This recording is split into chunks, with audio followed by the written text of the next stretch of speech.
Well, hello there, beautiful stranger. Standing there looking all wayward and vexed. Tell me, what brings you to the threshold of old Boggy's abode? Must be something right important to have you traipsing all through these marshes, messing up those fancy shoes of yours. It ain't often folks find their way out here unless they got some serious deeds need doing. So tell me, what has put a hitch in your giddy-up? What's the matter, love? Gator got your tongue.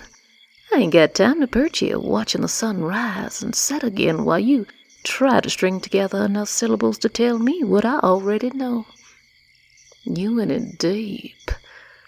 You think I can't see it in those puppy dog eyes of yours? You got it bad for somebody who doesn't even know you draw breath. Now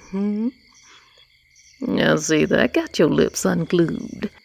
Would you kindly do me a favor and shift yourself to this side of my screen door? Please and thank you. I'd rather not have a bunch of blood-sucking freeloaders swarming my house. And there's bugs out there, too. Mind when you steppin', pet. I can't guarantee that one of these old floorboards won't give way, giving you a less than scenic route to my substructure. Although I must admit, if you are keen on seeing said substructure, I'd be more than happy to oblige. Sadly, nobody's been down there for ages. Could use a little dusting of the cobwebs if you get my drift. Look at you getting all wiggly. I was only funning. Gotta keep in good spirits around here. Keeps the bad ones at bay. Which reminds me, don't touch anything unless it's been directly handed to you. I'd hate for something to follow you home. Sea spirits tend to attach themselves to troubled souls such as yourself. Easier to break down the wheel. And once the wheel is broken, well... Mercy, you'd sure turn 3 shades lighter on that one. You just heed what old Balky tells you, and she'll set you right. Now, let's see. I don't fancy losing what's left of my ocular capability sitting here jawing in this dim kitchen. Why don't y'all follow me to the front room and we'll catch the last of the light? What's what? Oh, you are looking at my cabinet of curiosities, my wall of wonderments. Stunning, ain't it, honey? I got the largest selection of charms, tonics, and cure-alls this side of the swamplands. A virtual plethora of panaceas. Why, I can cure everything from athlete's foot to zits, and everything in between. And trust me, it's those in-betweens that get mighty tricky.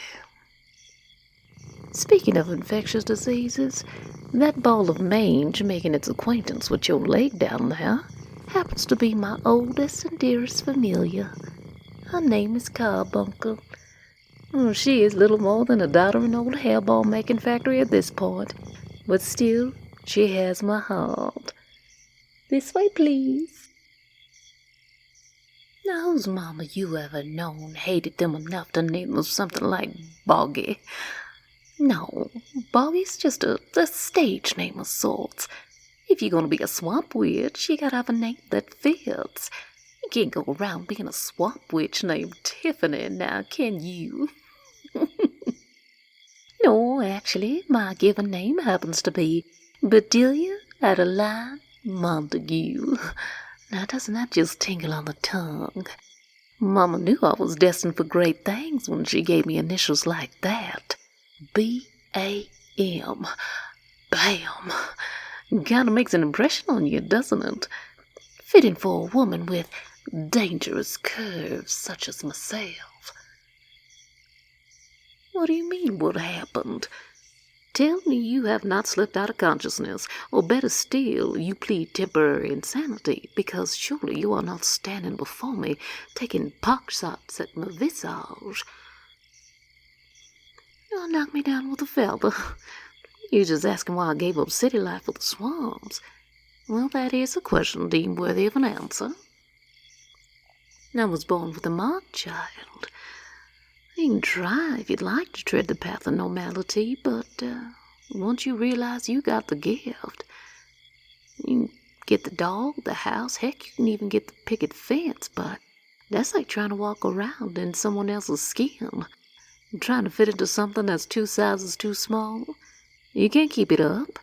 Eventually that mask is going to fall off. One day people are going to start wondering why the crows are leaving your offerings at your doorstep. Why you ain't never been ill a day in your life. Why you know what someone's thoughts are before they can even think it. Sooner or later, folks just stop inviting you over for Sunday supper.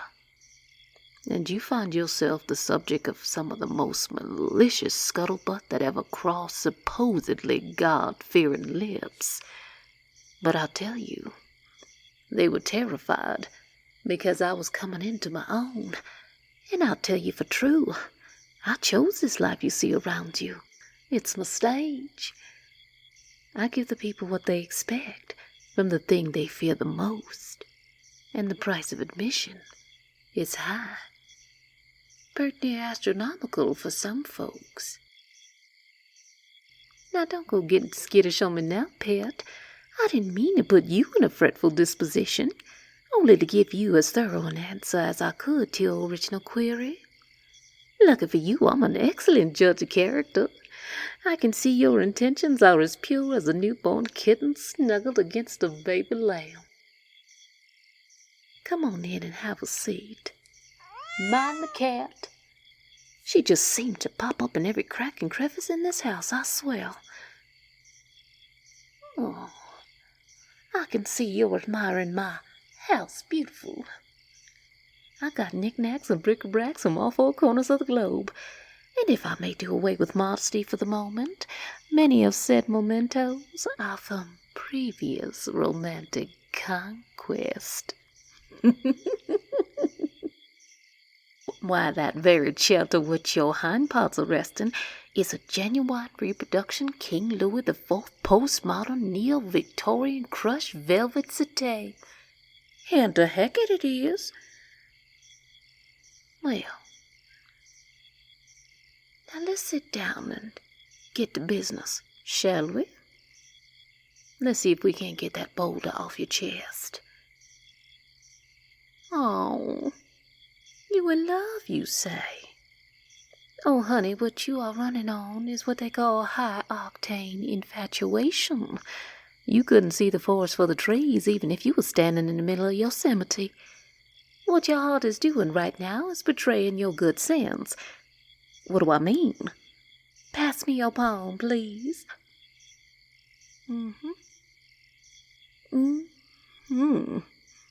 Exactly what I thought. You seem learned enough to understand.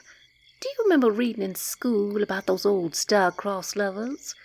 Yes, Dumio and Fouliet. See, upon their first meeting, when he was hiding out in her bush, he pledges on Luna his undying love if he could climb her trellis. And she tells him, swear not by the moon, lest your love prove likewise as fickle. And there it is there. Just like the moon, this, too, is a phase. Pick your face up off the floor and shake out your ego, because the escalator of love is just moving you closer to the upper tier of your destiny. You out there fishing and don't even know you got snapper in your trap. Open your eyes, love. You've been chasing so long, you haven't stood still long enough to even get caught. But as I told you, old Boggy here set you right. Here, a little gift. Take this moonstone home and commence to setting it under your pillow every night before bed. And if you happen upon some roses or violets, You go on and put those under your pillow, too, for a little added punch. Your forever truth shall be revealed to you by the next full moon, or 3 to 5 business days, whichever comes first. Is that it? Well, yes, for the love doctor portion of the program. But if you'd like, I'll extend the courtesy of offering my services to your actual problem. What problem is that? Why, getting rid of that tall, dark, and scary drink of something what followed you in here.